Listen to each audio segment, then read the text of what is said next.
일본 우익들 사이에 한바탕 소란이 벌어졌습니다. 7일 올라온 교도통신의 한 기사가 원인이었는데요. 우익들은 최근 대만을 WTO에 가입시켜야 한다며 반중 노선을 명확히 하던 터라 이번 소식에 아베 정권을 비난하는 목소리가 들끓었습니다. 소란이 커지자 기사의 진위를 가려야 한다며 거짓 기사라고 주장하는 모습도 나왔습니다. 해당 기사는 일본, 중국 비난 성명에 참여 거부, 홍콩 국가보안법 놓고 구민은 실망이라는 제목이었는데요. 내용을 보아하니 중국의 홍콩 국가보안법 승인에 반대하여 미국, 영국 등이 비난 성명을 추진했는데 일본 정부가 이를 거부했다는 것입니다. 기사는 시진핑 주석의 방일이 연기된 상황에 중국과 관계 개선을 추진하는 일본 측이 중국을 지나치게 자극하는 것을 회피하여 타국들에게 실망의 목소리를 듣고 있고 특히 유럽 국가들과 일본 사이에 균열을 낳을 수 있다고 덧붙였는데요. 일본인들은 이에 대해 센카쿠 열도를 불법 점거하고 있는 중국 비판 성명에 뜻밖의 불참, 일본 여기까지 부끄러운 나라인 줄 몰랐어. 자신의 의견, 주장도 없는 약소 섬나라 근성, 일본. 전에는 세계를 상대로 싸운 일본, 언제부터 대국의 정의를 말할 수 없게 되었는지 한심하다. 그러고 보니 사건 후 세계가 중국을 퇴출시키고 있을 때 제일 처음으로 중국에 좋은 얼굴을 돌린 것도 일본이었다.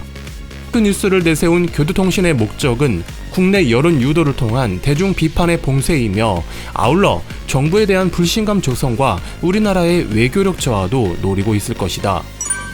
라는 반응을 보였습니다.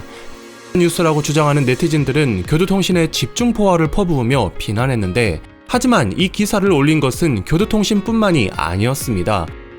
산케이 신문은 논란이 커지자 재빨리 기사를 삭제했고 마이니치 신문은 영어판에 조금 더 자세한 내용을 게재한 것입니다. 마이니치는 지난달 28일 중국 정부가 홍콩 국가보안법 상정을 승인하자 미국, 영국, 호주, 캐나다 등이 비난 성명을 내면서 일본 관리들과 밀실에서 만나 참여를 제안했지만 거절당했다고 전하면서 일본은 아마도 중국과의 관계에 더 초점을 맞추고 있는 것 같다. 솔직히 우리는 실망했다는 관계자의 발언도 추가했습니다. SNS와 온라인 커뮤니티 게시판을 뜨겁게 달군 이 논란은 8일 미국과 영국이 다른 국가들을 포섭하려는 것과 달리 일본 정부는 기존 G7의 틀이 중요하다며 일본이 주도하여 G7 국가들만으로 따로 비난 성명을 추진한다는 것을 요미우리 신문이 보도하면서 일단락되고 있습니다. 그러니까 종합하면 지난달 28일 미국 중심 5아이스 국가들이 주도한 성명은 거부하고 일본 자신이 나서서 G7 내 국가들과 함께 따로 성명을 준비하고 있다는 게 됩니다.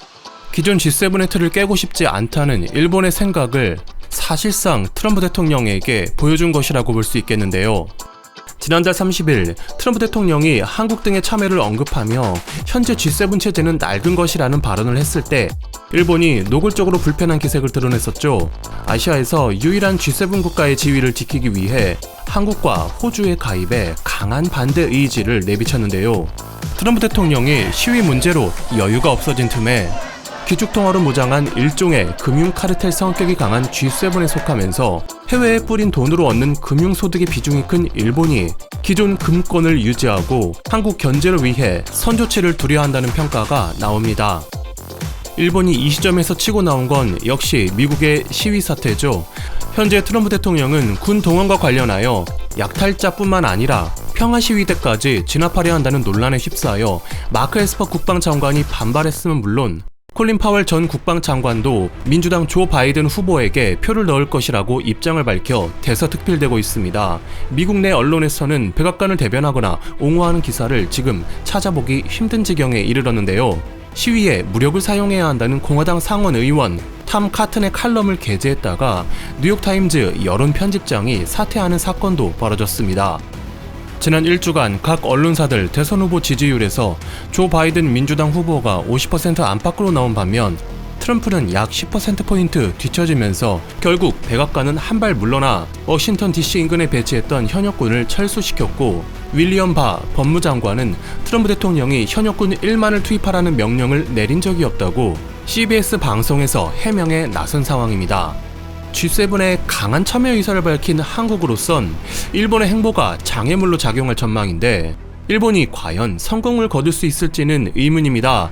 가시적인 성과를 원하는 트럼프 대통령이 G7 재편에 서두를 수 있으며, 이탈리아는 중국의 1대1로에 편승하기 위해 지난 1월 중국 관광객에서 첫 확진 판정이 나온 후 3월까지 중국인 입국을 막지 않았을 만큼 중국의 눈치를 살피는 데다, 독일과 미국은 방위비 갈등으로 미군을 철수시키거나 폴란드로 이전하겠다는 말을 해왔는데, 결국 트럼프 대통령이 병력 9,500명을 독일에서 철수 지시했고, 미군 철수와는 관련성이 없어 보이는데, 메르켈 총리는 워싱턴 G7 불참을 선언하는 등 G7 자체가 단합이 안 되는 상황이기 때문입니다.